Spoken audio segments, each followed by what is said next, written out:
Welcome, everyone.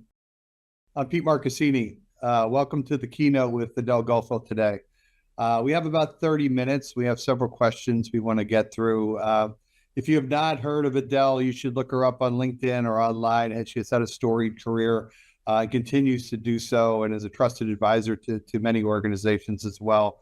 Just a brief background of Adele, who's a scientist by training, but started out at AstraZeneca in very senior roles, then transitioned over to Pfizer, where she was part of the Lipitor success and ran the primary care business unit there. Went to Mylan as well, serving as president and executive vice president, chief strategy officer for Mylan, and then with the story change with Roivant, was very much part of instrumental as the chief commercial development officer of Roivant. That turned into Sumitovant, and now Sumitomo Pharma America, where Adele serves as chief executive officer of the biopharma commercial unit in America. We're very pleased to have Adele join us today. There's a lot of information we could get to, but we're limited on time with this. But Adele, welcome today to the second day of our Indegene Digital Summit, and we're very grateful to the time you've given us today. Thank you so much. Thanks for that wonderful introduction. I'm really excited to be here. Excited to talk about some of these interesting questions. Well, good. So I know there's been a lot of content over the last day, and you'll have more today, but we want to dive into, take advantage of your scientist background and definitely your deep understanding of business. But maybe if you could share with us, how do you effectively bridge the gap between research and commercialization? And as a follow-up to that, what are the strategies that you use to ensure that the scientific advancements translate into meaningful patient outcomes and business success? And those things aren't mutually exclusive. So I know we may have some slides to supplement your thoughts, but would appreciate your answers to that. Yeah, thanks. Wow, let me start by saying there has been such a tremendous explosion in the scientific advancements and innovations that have led to new drug developments. Everything from, if you think about what we have now versus prior years, immunotherapy, precision medicine, monoclonal antibodies, RNA-based therapies, gene therapies, all of these are leading to new medicines for patients. Combine, think about AI and machine learning. These are optimizing the discovery and research process and accelerating the drug delivery. So that means we're bringing more breakthroughs faster. But how do we bridge that gap from these scientific innovations into meaningful clinical medicines? So maybe pull up the slide and we could start there. There's no one answer here. It's really, for me, I'm going to share a couple of highlights based on my experience over 30 years in the marketplace and some of the things that have been helpful to me over the years. Let me start by saying first, make sure very early you are building out a cross-functional team. This is a team that includes your medical, your clinical, your commercial, your regulatory, but it's truly integrated and it's collaborative. There are no silos, there's effective data sharing, and they're working together as a team, a holistic, integrated approach. Next, you're leveraging real-world data. We have tons of data in the marketplace today, and you're capturing stakeholder insights. So with the real-world data, think about how much we have in terms of claims data, prescription trends, healthcare surveys, smartphone apps, all of the bringing vast amounts of data that we can tap into and mine. And then for our stakeholders, of course, we always talk to our KOLs and our physician prescribers, but don't forget your patients, your payers, and your caregivers. Tap into these insights early in your process, especially as you're developing your clinical program. And then with that, that takes me to that third bucket there, ensure a robust clinical development plan. For that, what's important and what I have learned is it's not only about the clinical markers and the endpoints you need for regulatory approval. It's much more about the meaningful endpoints that will differentiate your brand in the market. Think about the quality of life impacts that you can have on a patient's life. Make sure you understand those and you're developing patient-reported outcomes into your clinical trials. And you're not doing that just so you can have an interesting publication, but so that you can have a promotable claim that these meaningful endpoints for patients are part of your label at launch. And one of the experiences I have to bring up here, I know I'm dating myself, but you mentioned I started my career early in the 90s. And one of the examples I like to highlight about a robust clinical plan takes me back to Lipitor. For those who maybe you might remember Lipitor, it's generic now. Was the fifth drug in a highly competitive market, the statin class. There were, 4 other drugs on market, 2 of them already blockbusters, having over $1 billion in revenue, and they had cardiovascular outcome endpoints already in the label. So here's Lipitor's got to come to market against Merck with Zocor, Pravachol with BMS, both having outcomes. So what was the way to differentiate? And that's why it takes you to your clinical development plan. Lipitor, atorvastatin, was studied in a very rare patient population called homozygous FH hypercholesterolemia. These patients have extremely high LDL. They have heart attacks by the time they're 20, before they're 30 years old, they've already had heart attacks. Their LDL cholesterol is just really not controllable. So the thought was, wow, if we can study and be effective in this patient population, imagine what we can be for the general patients. And in fact, Lipitor was efficacious in this population. And what did that do? Well, it drove the FDA to grant Lipitor expedited review. So here we are, 5th in the class of statins to lower cholesterol, and atorvastatin gets expedited review, comes to market, grabs the attention of opinion leaders and physicians around the world. So that's just one little nugget on differentiating, irrespective of where you are in the process, 5th market, doesn't matter.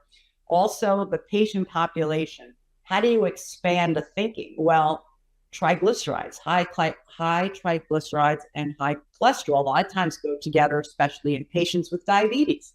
So how do you expand that population? One would say probably most statins do lower triglycerides, but who studied it? Atorvastatin not only studied that endpoint, but got the approval at the time of launch. So we launched with that indication in our label, giving us the opportunity to communicate to a much broader patient population, go to the endocrinologist, and all of the congresses on diabetes, which continues to grow. So next is what does that mean for today? Well, next on your block there, you see ensure a feedback loop between commercial and clinical. You can imagine that there was a very tight connection. Now, I had come through the clinical side of the business, so it was interesting, clinical and medical affairs. I naturally had an inclination. So even though I had moved to the commercial team for atorvastatin, I had this natural inclination. But the point is to ensure there is a very tight bond between your commercial and your clinical teams, especially as you're bringing the drug through the development process. And that's still true today. So I can fast forward to 2020 during COVID, Myovant, now Sumitomo, bringing a drug called Orgovyx for prostate cancer. It was so important, this tight loop between the clinical teams and the commercial teams completely transformed the marketing messages, the go-to-market strategy, and the patient communication. So having that tight loop was extremely important, and it really helped to make Orgovyx the successful brand that it is today, early in its phase. Let me move to the last bucket, and then I'll take a pause there. But I'll move to market access, address challenges early. I can't, this one is really critical. If you were to step back and say, what's the number one reason why drugs are not successful when they're commercialized? Over and over again, it is challenges with the formulary status, the market access, the process, the prior authorization, the burden that it places on office staff to process the step edits, prior auth, all of this is what leads to challenges. So in this case, this is all about getting your payer insights early, know what the payers want to see, what is going to be the meaningful value proposition, right? What's going to motivate doctors to write the drug and motivate payers to reimburse? What's the cost offset they're going to see on the healthcare system? Getting that strong value proposition early and adapting. If you see challenges, keep working at that, working at your, what do you need to refine? What additional data do you need to collect to make your value proposition stronger? So I'll pause there just as a smattering of ideas and strategies to help bridge this tremendous gap. And we're going to see a lot more scientific advancements. So it's really important that these advancements make their way to be meaningful medicines. Well, Del, that was a lot of information there. And certainly, I think the highlights of this is that this teamwork that is needed doesn't always come naturally to an organization. I think there has to be an intentional view of that. But the starting with the end in mind, that you have to get the product approved, you have to get access, and then you have to get adoption by the physicians. The business and the clinical have to work together to make sure that the investment that the organization is making is going to be pulled through after approval with it. But this examples that you've given, and certainly Lipitor did truly well for itself, even being on the market, and then certainly the recent success that you've had. But maybe just to touch on a little bit about, is this a natural occurrence in your mind in pharma for this team approach to occur? Are incentives aligned for this? Is budget allocation aligned to this? And as a leader in the organization, is this something that you've had to press for? Or was it a natural occurrence for the company? I would say, hands down, it is not natural. Like, people like to work in their silos. They're very comfortable. They know what they know.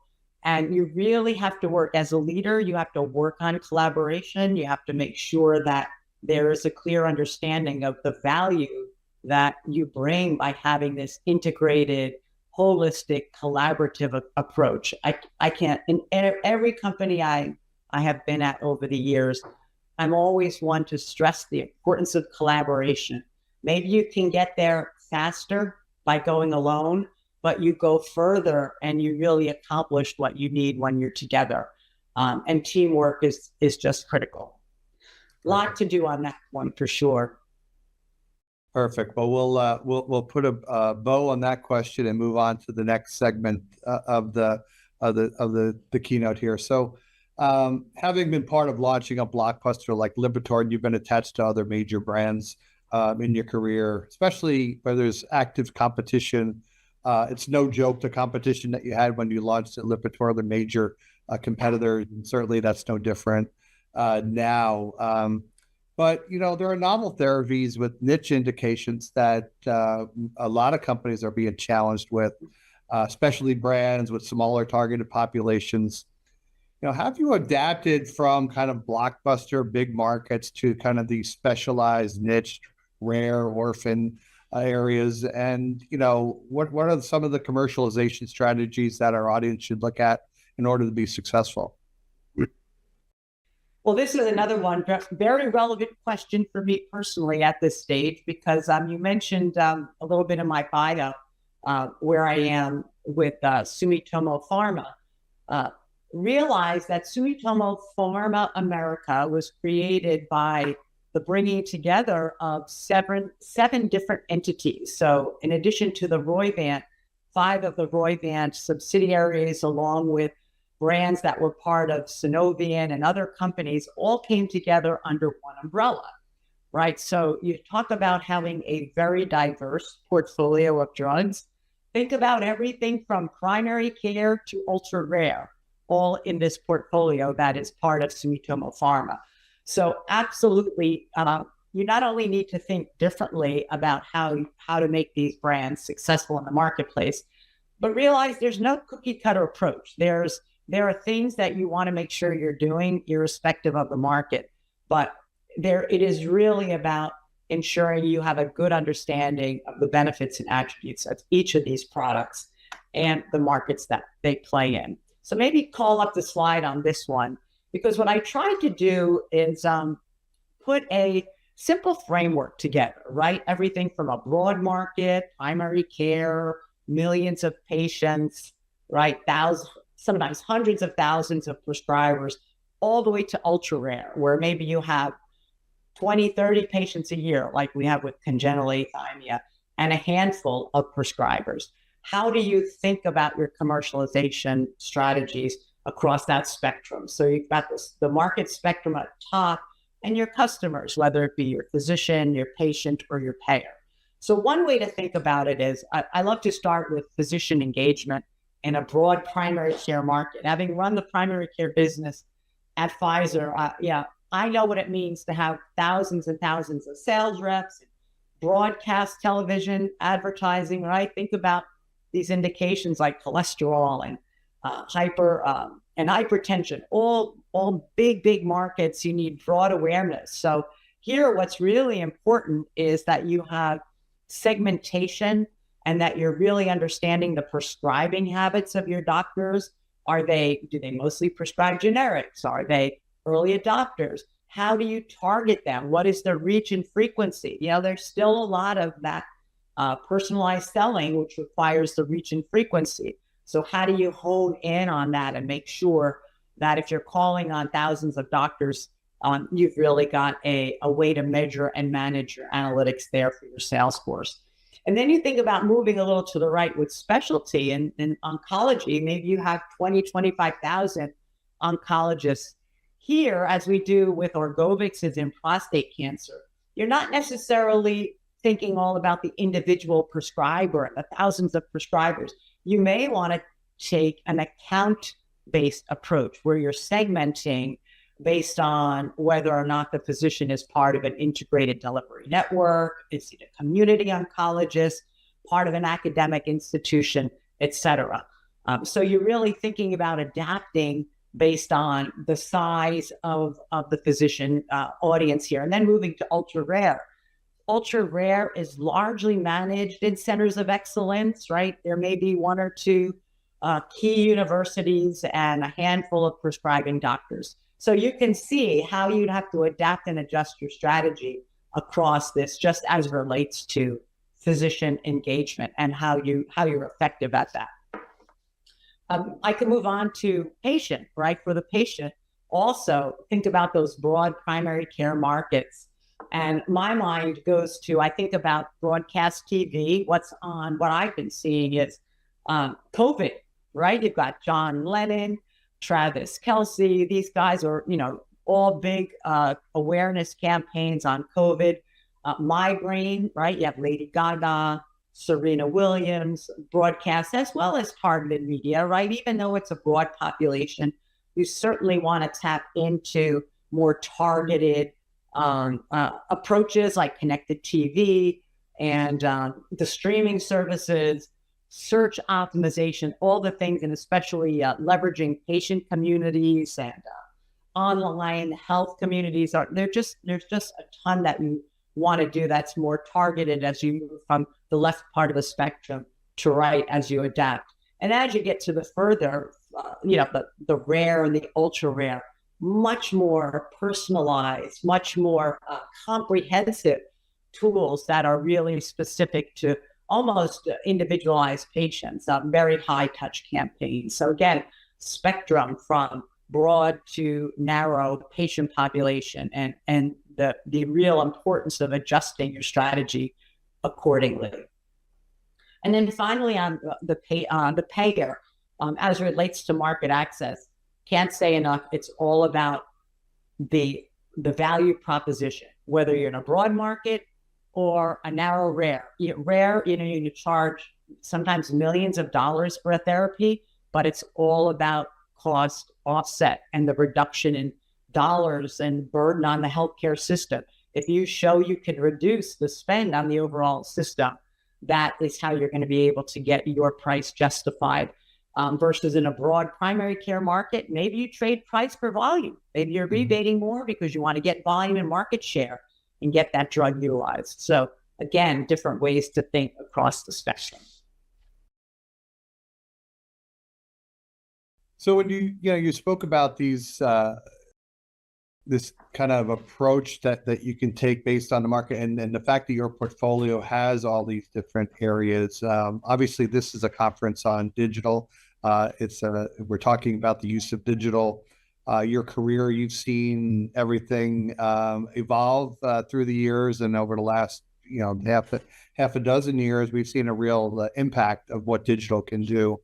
Maybe speak a little bit about how that's helped in some of these markets where you can't throw 1,000 reps at it. There aren't that many patients, and how you're getting to these physicians, and then how this ecosystem you're creating is actually helping the patient get the therapy and get treated well, how the pharma company can help with that.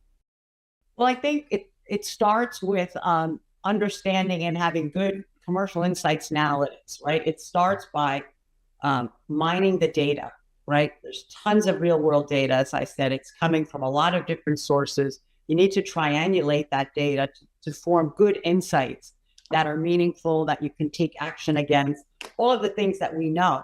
I think today, as you think about the number of digital health apps, I just read something like over 300,000 on mobile, right? Mobile phone. Patients really want to get engaged in their therapy, and there are tons of these apps on smartphone. There's just tremendous amount of data today. There's no excuse for really not understanding that patient journey, really understanding what are the impact of daily living. What are the things that are getting in the way of these patients having the best life that they can have? And where that comes from is tapping into all of the digital tools we have, knowing which physicians these patients might be going to. So that's going to help you figure out which physicians to target. What's the demographic? Where do these patients sit? There's so much information. It's almost too much. You can get paralyzed by data.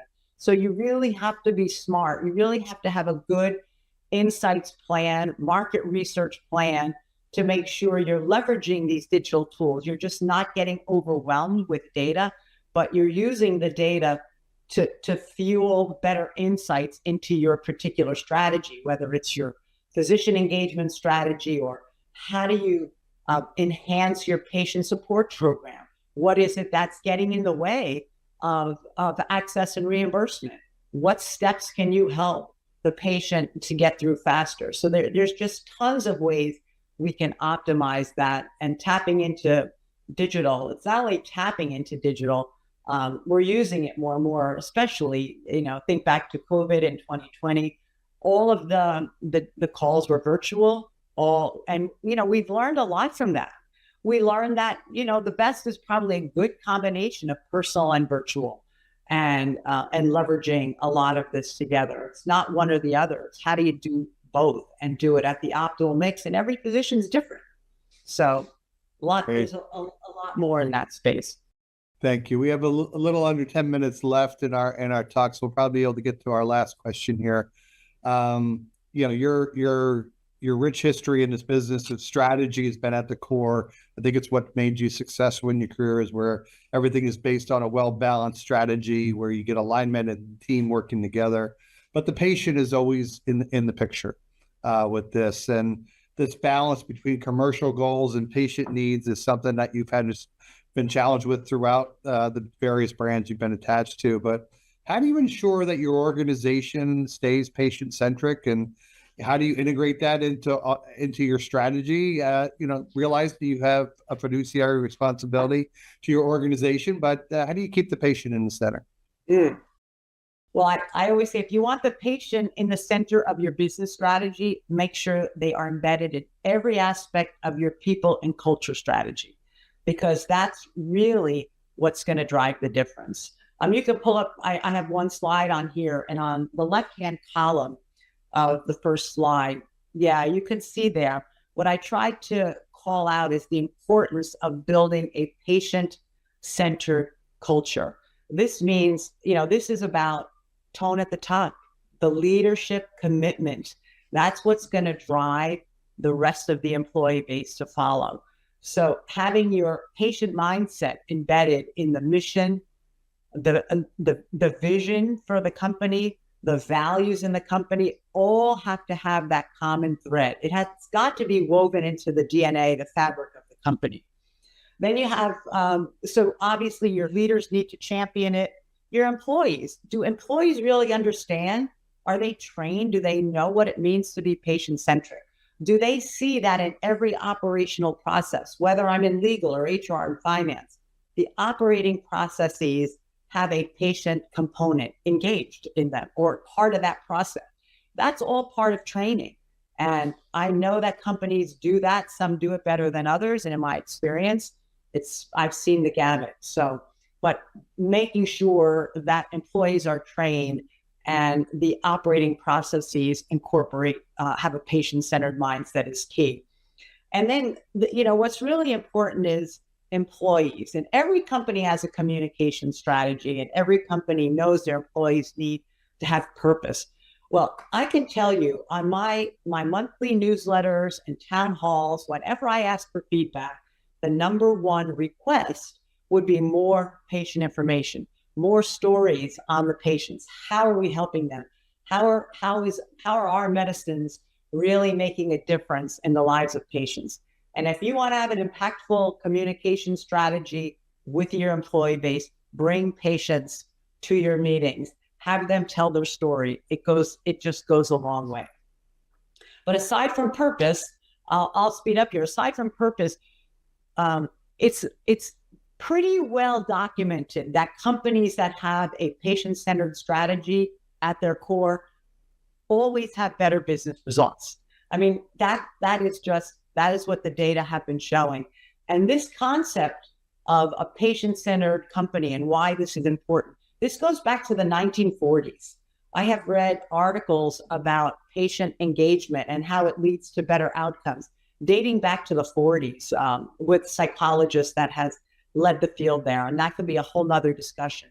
But it's always important, especially in chronic therapies, you've got to get your patient engaged in the therapy if you want them to have good outcomes. So how do you do that? So you could see in this slide, there are 4 little segments there, and I'll quickly mention, for marketing and brand teams, again, tap into those digital apps. I know with Myovant, which again became Sumitomo, when we were launching a women's health drug for endometriosis, uterine fibroids, we actually co-developed a mobile app with one of the groups out there, one of the best known, called Flow. So patient advocacy groups help because they are trusted. They're a trusted source by your patients. That's who you want to tap into. For clinical trials, don't forget that there is an FDA mandate. FDA is mandating that you are tapping into patients and bringing them early into your clinical trial process. They're mandating the patient-reported outcomes. So all of that, obviously, that's why you need that feedback loop. You need that clinical and commercial connection. That's all going to drive the importance of those come together. I talked about digital health and then market access, critical to have those patient support programs. If you don't have patients if your patients don't have access to the drug or can't afford the drug, you've got to put programs in place to help with that burden so they get over it.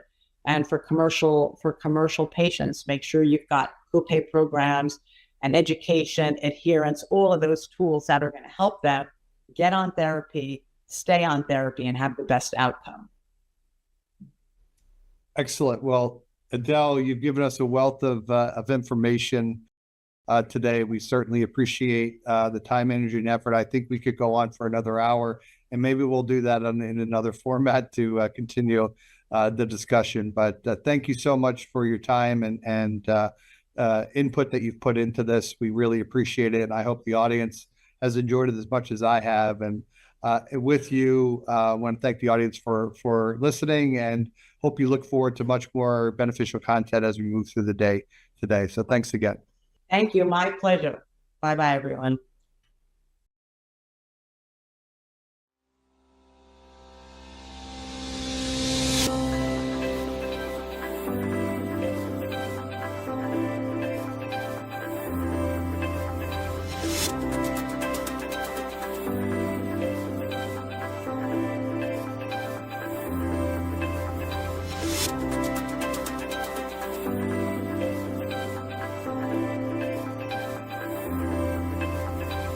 you.